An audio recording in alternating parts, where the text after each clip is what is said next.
Good morning, everyone. I'm John Myrie, and welcome to the Wisconsin Northland Outdoors. On this week's show, we have reports and some tips for you from Jarrett McCarthy down at Hayward Bait and Bottle. And then we had an interesting talk with our local Wisconsin DNR fisheries biologist, Max Wolter.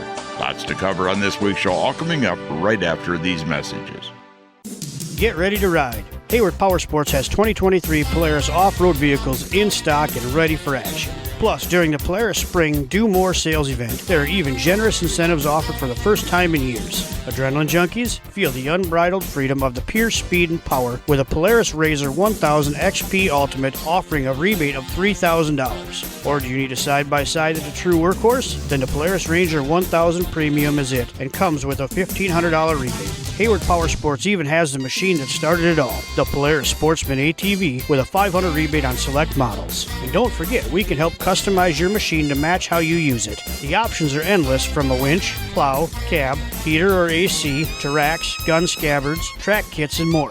These are all brand new 2023 models and stock is limited. Don't miss out. Come see us at Hayward Power Sports, just 10 minutes east of Hayward on Highway 77. For complete program details, see Hayward Power Sports. Always wear a helmet, never drink and ride. Riding along in my automobile. Bumping into things unexpectedly? Make your first choice for collision repair. Ernie's Auto Body, featuring the most advanced collision repair facility in northwest Wisconsin. With a state-of-the-art spray, bake down, draft paint booth for that better-than-new finish, laser technology for precision frame alignment, loaner cars available, computerized estimates, written guarantees, and documented unmatched customer service, the clear choice is Ernie's Auto Body, south of Hayward on Highway 63 and Nursery Road, where quality is no accident. Lynn's Custom Meats and Catering welcomes you to stop by for their great lunch menu. And while you're there, Lynn's also has a great selection of custom-cut meats and sausages, as well as many varieties of snack sticks, jerky, fresh cheese curds, and much more. Lynn's is open Mondays through Fridays from 9 to 5:30 and 9 to 4 on Saturdays. Lynn's Custom Meats and Catering in Hayward. We're recording this week's show down at Hayward Bait and Bottle and talking to Jarrett McCarthy. And Jarrett is really starting to come together here at the shop. Boy, you're really getting a lot of new stuff out there. Yeah, we're getting a lot of new stuff out there. We're getting stuff up really fast now. And it's a good thing because, I'm looking at weather forecasts for, the end of this week and next week, and I see 50s and sun on the way. So as soon as we get a little bit of that, that snow and ice is going to go fast, and we're going to get to some open water fishing here pretty quick. And I agree with that, because even though I think some of these snowbanks are going to be here probably till May because they're 6 feet thick or more, the ice out there is just basically a lot of white ice, and that usually breaks up and goes pretty quick. Which will be really, really nice, because I'm sure that there are a lot of anglers, including myself, that are chomping at the bit to get the boat out and go sit on some open water. Still a few guys out there trying to ice fish, I guess, though. Yeah, we've seen a couple guys coming in here or there that are headed out for late ice panfish, and a couple odds and ends guys that are still out there targeting bass. But it's a good time to get out there. We got some really nice weather out there to do it right now. But if you can find good safe ice, you can enjoy that last window of ice fishing out there with some nice temperatures. Yeah, and usually it's pretty productive this time of year. Have you heard anything on rivers at all? I have not, no. Heard a little bit at the beginning of last week, but since then, haven't heard much. Not much reports back from up on the Brule or anything either. I haven't heard anything. So last week we had a handful of guys that went up, and I think we talked to one of them, and he came back, and he said that when they went up there last weekend, the morning started off really, really well, and then as soon as that sun came out, everything scattered. So, yeah, it was a really nice weekend temperature-wise, but that sun, that really hurt. I know there'll be a bunch of guys that from northern Wisconsin here, as soon as they can get open water at boat landing, which may be already on some, like maybe Saxon Harbor for one, but they'll be up there trolling for trout and salmon. Yep. Yeah, that's coming up fast. As soon as we get a little bit of open water, which we're not too far away from, those guys will be out there. I know guys have been heading other places too, fishing, getting reports of some pretty good fishing on Mississippi River. We've talked about that over on the Fox River. Well, I haven't heard anything about up on the Rainy River yet, but that always closes on the 15th too, so there's a narrow window there if they got open water. Yep, I haven't heard anything about that, but yeah, I saw some pictures of guys that I knew stopping in the shop last week. They were showing me pictures of walleye and perch that they've been getting, so yeah, there's definitely some good fishing going on right now. Let's talk about some of the spring fishing things that are coming up as far as gearing up for it. I want to start getting ready. Yeah, absolutely. You got to start getting ready for stuff. And, I think the very first thing on everybody's list after you get to the boat is, walk through your terminal tackle selection. Are you good on your hooks, your bobbers, your sinkers, all kind of your no-brainer kind of deals, and then you can jump into your plastics and your spinnerbaits and what have you. Just making sure you've got the necessities to get out there and then play with all the fancier stuff after that. And reels, too. I mean, I've been tearing a bunch of reels apart that I haven't been in for a couple of years, and it's amazing. You get in there, and the grease is all hard and caked, and, you got to wash them out real good, and then put new grease in them, like silicone grease seems to work really good in them. Yep, new grease, and just make sure you're keeping your line on your reels fresh, too, We see a handful of people that come in that, and I understand that not everybody fishes as much as a lot of us do, but, you should be changing your line out every year or 2 years or what have you, just keeping that fresh, because, there's not a worse feeling than having a big fish hooked and hearing that pink in the line and watching that thing swim away because you had some bad line on your reel. You bet. Well, and with some of the braid is kind of expensive. So one thing a person can do, too, is if you had two different reels, you can swap end for end. In other words, you crank it off one reel onto the other. So you're getting out toward the end that you're casting the line that was sitting on the reel all year, which is in good condition. Absolutely. Yep. Good tip there. But, yeah, just make sure you're going through all your reels, looking at your line, looking at all your line guides, dusting everything off, getting it ready to roll. So, as soon as open water comes around, you are ready to get out there. I notice you got a lot of the fishing rods out right now, too. And if somebody's looking for a new rod, this is the time to look at them before they get picked over even, Absolutely. We've got a lot of rods already out, and we've got more slated to be on the way or what have you. But, we've got all your best brands out there. We've got Daiwa, we've got St. Croix, we've got Fenwick. So if you're in the market for a rod, whether it's, bass, panfish, we've even got some of our musky rods in already. But if you're in there looking for something, stop on in. We're redoing the reel counter up front right now, too. We've got everything in stock. So whatever you're looking for, whatever kind of setup, stop in. If we don't have it, we can find a way to get it for you. A couple things I noticed in here, too, is a huge selection of bass plastics, a lot of stuff. Absolutely. We've got a really big selection. We've got a lot of stuff that's a lot easier to find this year. We've got all your Berkeley, including your Max scent that was hard to get for the past couple of years. So we've got a really nice selection of it this year. All your Z-Man gear, your Pro Tour gear.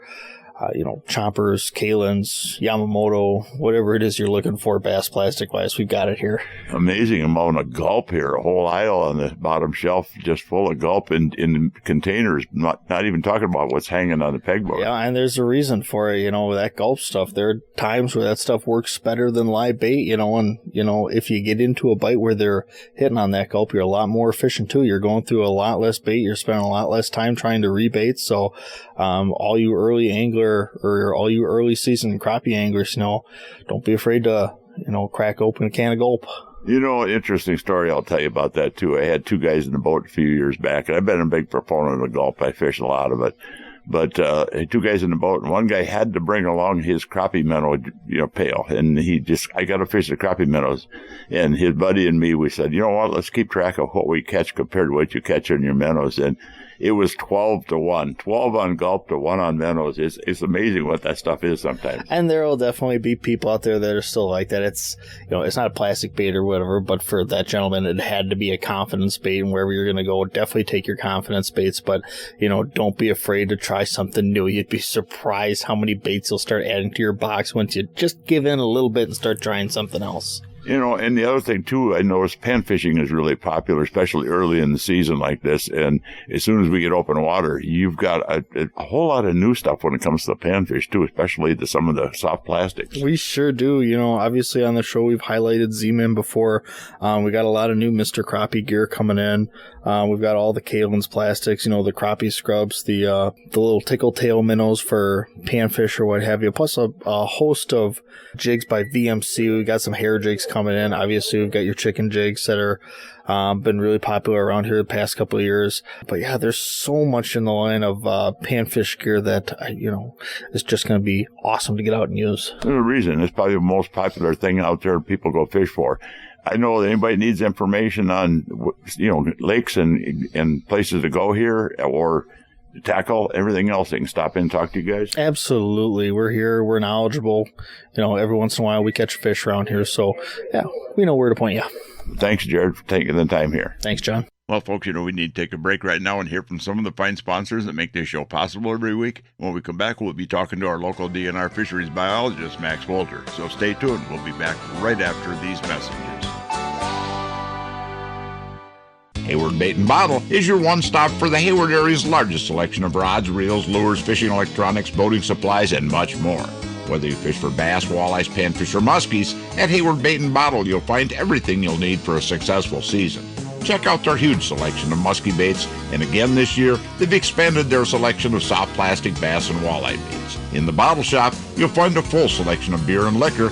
Hayward Bait and Bottle is your one-stop sport and bottle shop. The Hayward Lakes Visitors and Convention Bureau in Sawyer County, Wisconsin welcomes you to our Northwoods hometown. No matter the season, no matter the activity, you'll always be surrounded by our great outdoors. What more could you ask for in a vacation destination? Woods, waters, world-class events. Contact us for information on lodging, dining, attractions, events, trail conditions, and more. Order your free vacation guide and start planning your getaway today. Visit us at haywardlakes.com or call 1-800-724-2992. Make the deal of a lifetime on a new Lund from Hayward Power Sports. Save over $21,000 on a fully loaded 1975 Pro V Sport. Or we've discounted the 2075 Pro V Sport Limited over $34,000. We have remaining 2022s and the brand new 2023 Lunds are here with more arriving weekly. From the 1650 Angler SS that's ideal for fishing small bodies of water, all the way to the 1875 Impact XS that's perfect for family fishing for up to 6 people. Get your new Lund today at Hayward Power Sports, just 10 minutes east of Hayward on Highway 77. Welcome back to another segment of this week's Wisconsin Northland Outdoors, and this part of the show is brought to you by the Hayward Lakes Visitor and Convention Bureau. For more information on vacationing and lodging here in the Hayward Lakes area, check out their website at haywardlakes.com. Well, folks, I had a chance the other day on the phone to talk to our local DNR fisheries biologist, Max Wolter, about some interesting things coming up and what they have planned for the spring fishery surveys. Max, good to have you on the show here, looking at spring coming up here. Yeah, thanks for having me. Can we say happy spring? Do we dare? I think it's going to happen.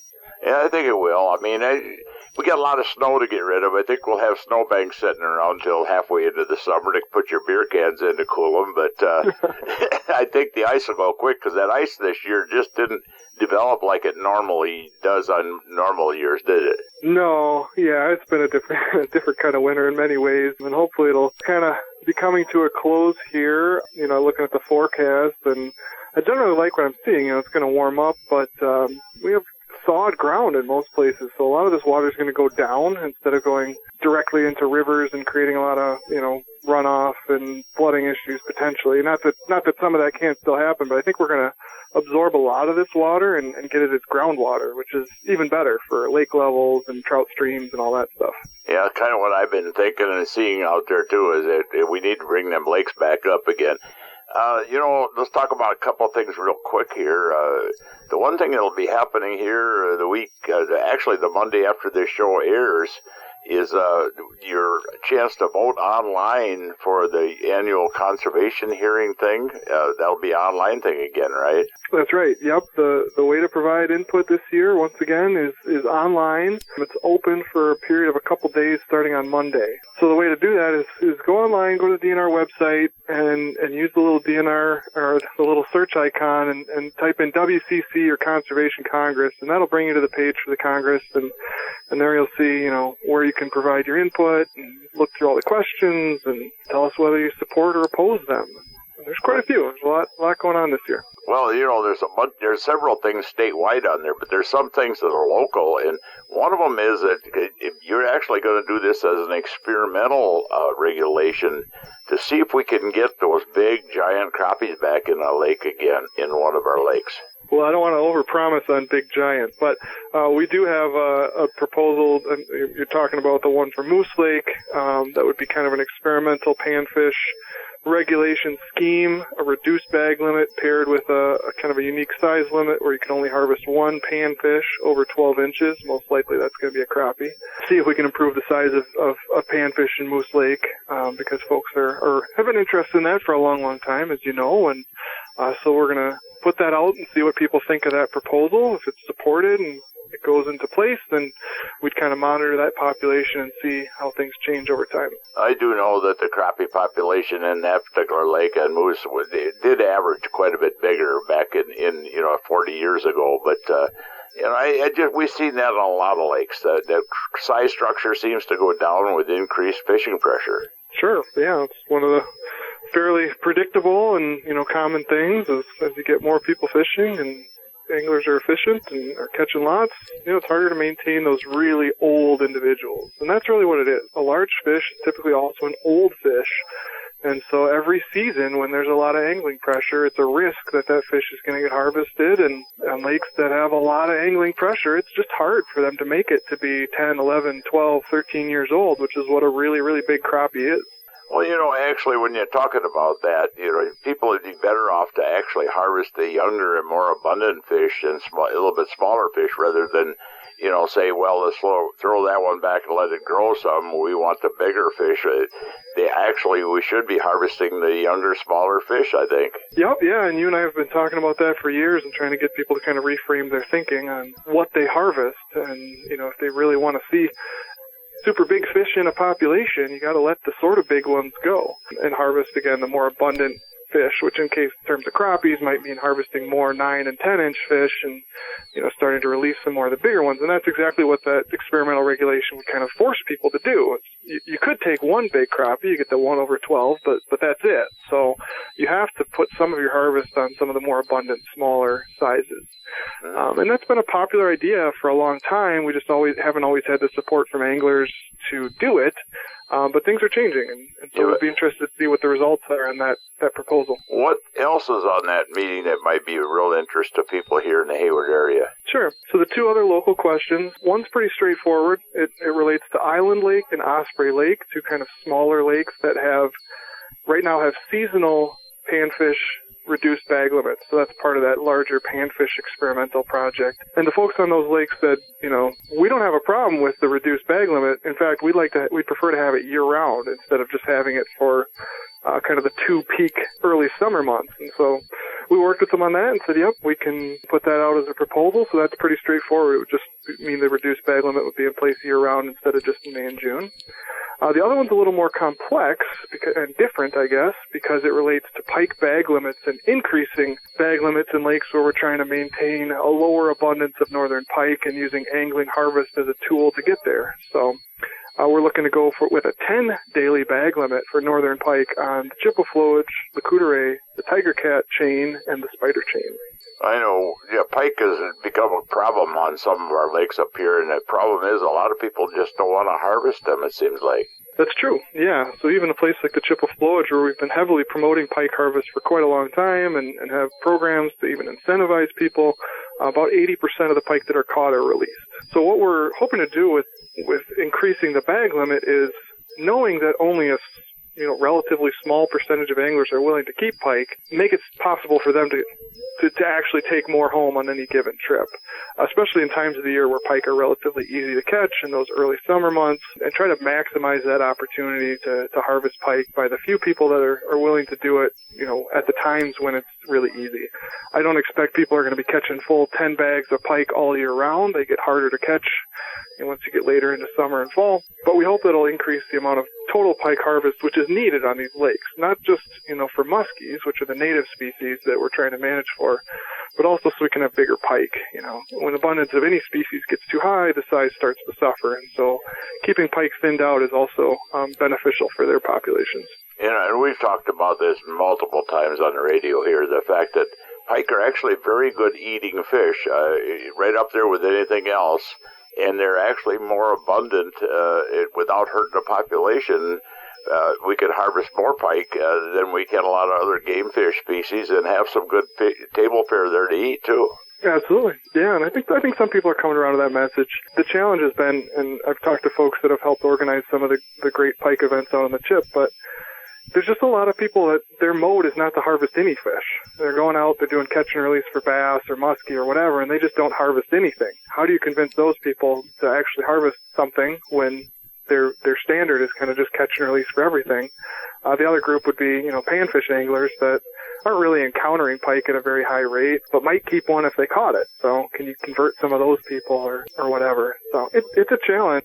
Yeah, a lot of interesting things there to talk about. I know you're geared up for spring. Every year, you're the hardest guy to try to get a hold of because you're out there on the lakes doing your job, trying to figure out what's going on and what needs to be done. Yeah, spring is quite the time for us, and this looks like it'll be a pretty fast, maybe compacted spring, which is always more of a challenge. The way our season kind of goes is it can be very slow until the ice goes out. This time of year we don't schedule a lot of meetings and things like that because we don't really know exactly when it's going to happen. When the ice does go out, we're as busy as can be for 2 weeks, going every day, long days, day and night at times. Then it gets a little better, but we're still netting and still on the lakes basically every day for about 4 more weeks. Then we switch to electrofishing at night for about 2 weeks. And so it's about 8 weeks, about 2 solid months of going almost nonstop. And then things do finally settle down once you get into like mid-June. So we're on the cusp of that. We've got our plans in place. We're ready to go. Well, folks, we need to take yet another break and hear from even more of the fine sponsors that bring this show to you every week. When we come back, we'll have the second part of that talk we had with fisheries biologist Max Wolter. So stay tuned. We'll be back right after these messages.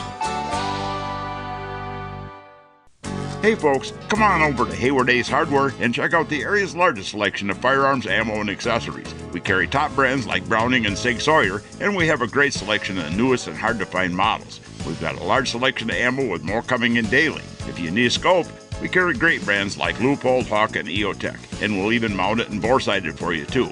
We even sell suppressors and silencers. And don't forget to check out our Guns of the Week. Huge discounts on a variety of pistols, rifles, and shotguns that change every week. So stop on in to Hayward Ace Hardware, your firearms superstore. Hayward Ace Hardware, Highway 63 North in Hayward, or give us a call at 715-634-8700. Hayward Animal Hospital is a full-service medical and surgical hospital featuring on-site laboratory, digital and dental x-ray, in-house pharmacy, and online store. Dr. Ostrander has 40 years of experience dealing with illnesses, injuries, surgery, and dentistry. Hayward Animal Hospital offers urgent care appointments and emergency surgery daily. Please call early in the day for these appointments. They open at 8 a.m. Hayward Animal Hospital is located 1 mile east of Hayward on Highway B. Call 715-634-8971. If you'd like to have your time fishing be more enjoyable and productive, hiring a fishing guide can be a good investment.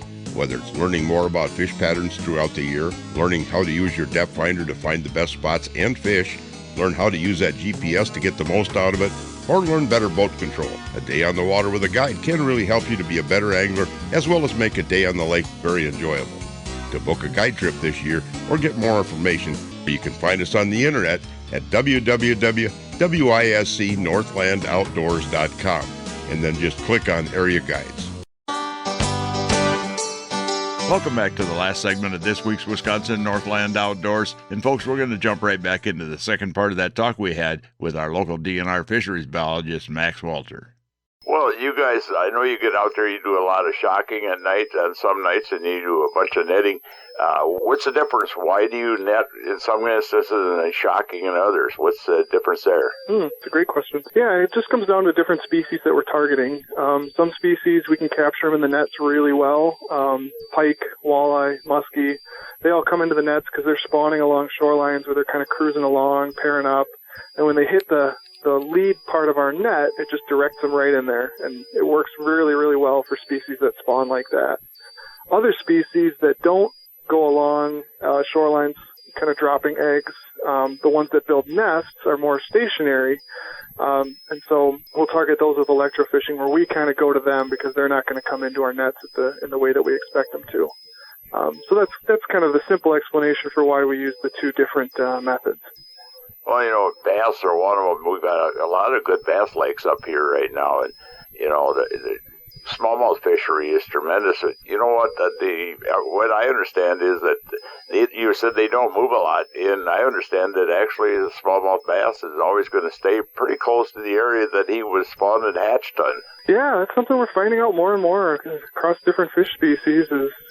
Everybody knows about salmon and kind of how they come back to their home river to spawn after being way out in the ocean and all that, and that's kind of always considered to be very incredible, but we are finding out similar things with our freshwater species on a smaller scale. They do have some fidelity. They spawn in the same place year after year, and they may come back to the same areas that they were hatched in, and you kind of almost get these different little subpopulations within a lake based on, where they're from, little neighborhoods of fish, which is kind of cool.